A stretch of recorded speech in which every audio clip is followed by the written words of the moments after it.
a retired man in Bell's Corners has started offering free taxi rides on a trailer attached to his bicycle. But as Ashley Burke reports, not everyone's a fan of the new service. Craig McCulley powers down Richmond Road on his homemade bike taxi. It's fluorescent yellow and pulling a padded bench covered in bells, flags, and multicolored pinwheels. Did you call for a cab by any chance? This is the free bike taxi.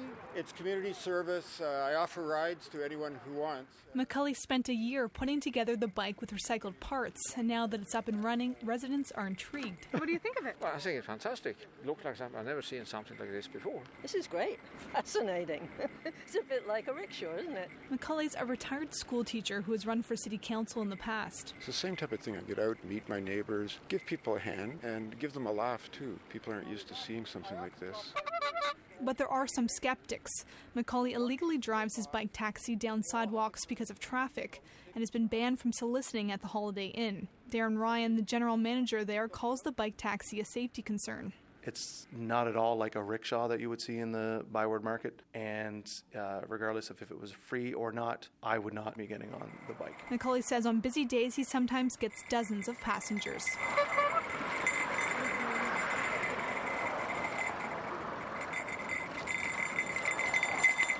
That's the sound of the Bell's Corners free taxi. If you can't hear the engine there, it's because it's actually a yellow bicycle. And resident Craig McCauley serves the greater Bell's Corners neighborhood with this free bike taxi. That yellow bike pulls a blue pleather car seat on a wheeled platform. And to tell us more about that device, Craig McCauley is in studio this afternoon. Thanks for coming in. Thanks for inviting me, Stu. Love your show. Love the CBC. I want to hear more about this. Thank you for those words. I want to hear more about your bike taxi. What can you describe it for me, what it looks like? Can I show you a picture? It's a bit hard to describe. You describe what the picture would look like, and that'll work for all of us. Well, what you said is pretty much accurate. It's basically a bunch of old bike parts and steel and all sorts of knickknacks thrown together by a very experienced bike maker and a team of engineers, most of them unemployed.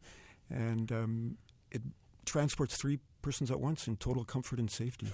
Yeah, but it's welded together. We couldn't just assemble this by taking it's tubing and frames kind of melded together in a way to make this. I would estimate there's about 3,000 hours of meticulous labor in it. Thank God I didn't have to pay for it. That was all volunteer labor. And the people who ride, they ride kind of on a trailer. It's a hinged trailer component from the picture I saw. It's a trailer. That's right. Yeah. Yep. Have you ridden on it very much? Oh yeah. Well, I've only had it for about 2 weeks, and I had to go to Montreal for a few days. So I haven't been out on it full time yet, but I would estimate that 150, 200 people have partaken of the bike taxi so far. You didn't ride it to Montreal? I thought of it, but it would have taken me at least an extra 3 or 4 hours compared to my car. Yeah. I get the sense it's probably not the lightest bike going. Well, surprisingly, it is. I mean, I had some Chinese tourists I picked up the other day. That was fascinating. Gave them a tour of Bell's Corners, but they kept saying, "No, it's too hard for you. It's too tiring. Please." But really, it's not. It's just exercise. It's a bike. It rolls along. And Bell's Corners is basically flat. I don't often venture out of Bell's Corners into the wilderness. You don't take it over to Hull, for instance, and haven't been to Hull yet. Right up Taché Boulevard. But I would like to go down to Parliament Hill to try it out and see what my fellow the pedicab riders down there, drivers, think about it. I know they pay heavy business taxes, and they might not appreciate you wheeling the competition. Up. Yeah, that's so right. Maybe that's not a good idea. Now, look, if a Chinese tourist walks up to a kind of a rickshaw or a modified rickshaw, they're going to be comfortable with the idea. They'll be familiar with it. How do you convince regular people who are not familiar with it that this is safe and this is a good way to get around? I've learned by experience. First of all, I sold the idea to my mother, who's 88 years old, and she's the last person that would want to go on a bike taxi. When she saw me building it or saw us building it, she swore, "I will never go in that thing." So I succeeded in convincing her that it was safe. So that gave me some lessons. You have to use psychology. Every person is different. Younger people, teenagers will say, "Hey, man," and they'll jump on and they'll be honking all the horns and screaming and just laughing, whereas older folk tend to be a little bit more conservative, but you have to gain their trust gradually. You tell the people in their late 80s that it's perfectly safe, and you tell the teenagers that it's very dangerous and anything could happen at any minute. Exactly. If ever I need a bike taxi pilot, I'll call on you, Stu. Yeah. You understand. Okay. So the The question I have, you've got a taxi service that is a bicycle, but then you're not charging either. This is another departure from the normal model. Why are you doing that this way? The free aspect of it is the most important principle in the bike taxi movement. Apart from security, of course, safety comes first. But after that, the idea that this is completely free, that there is such a thing as a free lunch, that people can get together and work on community projects with no one getting paid. I'm trying to get some community feeling back into it, and I think the bike taxi is promoting that idea. Are you getting any indication that it is promoting that idea, that people see it as part of that push? It's, yes, people have... I can't ride down any street in Bell's Corners in my neighborhood, which is Linwood Village, which is an incredible neighborhood. Bell's Corners sometimes gets a bad rap, but go a little bit off the main strip and you'll see what a wonderful place it is. I can't go down the street without my neighbors waving at me and calling me over, and we discuss it and talk about, I take them for a ride, and we talk about our neighborhood and what it's like. Normally, people don't talk to strangers, but with the bike taxi, it's very easy to talk to a lot of people. Why? Because it has a sort of an eccentricity about it? You become advertised as a bit of a character when you're on that, or why is that? I guess so. Yeah. I guess so. That someone's willing to humiliate themselves like that. A man of my age riding around looking like a Shriner's clown. I wasn't gonna say that. Have there been obstacles in any moment of this? Well, one obstacle would be perhaps the number of places in Bell's Corners that are off limits to me.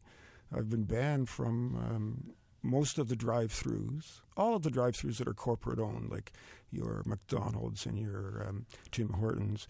The smaller locally owned places are a bit more tolerant of the bike taxi.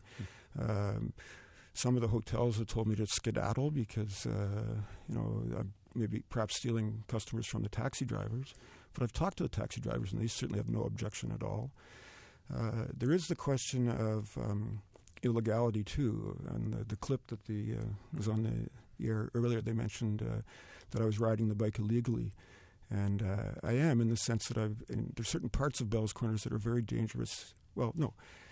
Let me put it this way. It's not dangerous to cycle in Bell's Corners, but not everyone is comfortable being on the main strip. So what you'll see is the older cyclists, the children, the slow cyclists will venture onto the sidewalk area. And as a bike, I can go anywhere on the road, but sometimes I do venture onto the sidewalk very slowly, yielding to pedestrians, of course, if it's safe.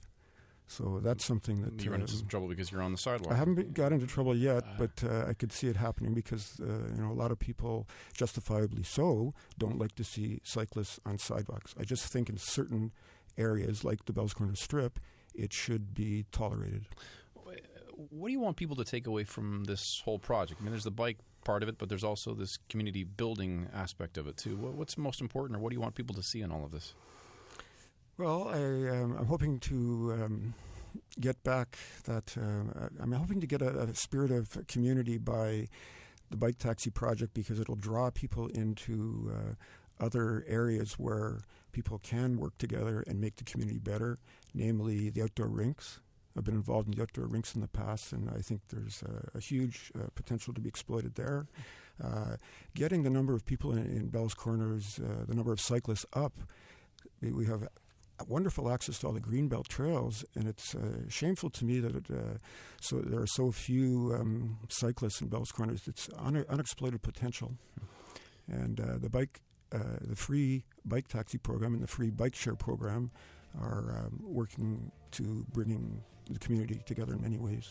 It's a neat project. I want to thank you for coming in this afternoon. Well, thank you, Stu. I enjoyed coming. Riding it too. Thank you. Bye. Craig McCauley is the driver of the free bike taxi in Bell's Corners. You can reserve a taxi ride by going to McCauley's blog. That's bellscorners.wordpress.com.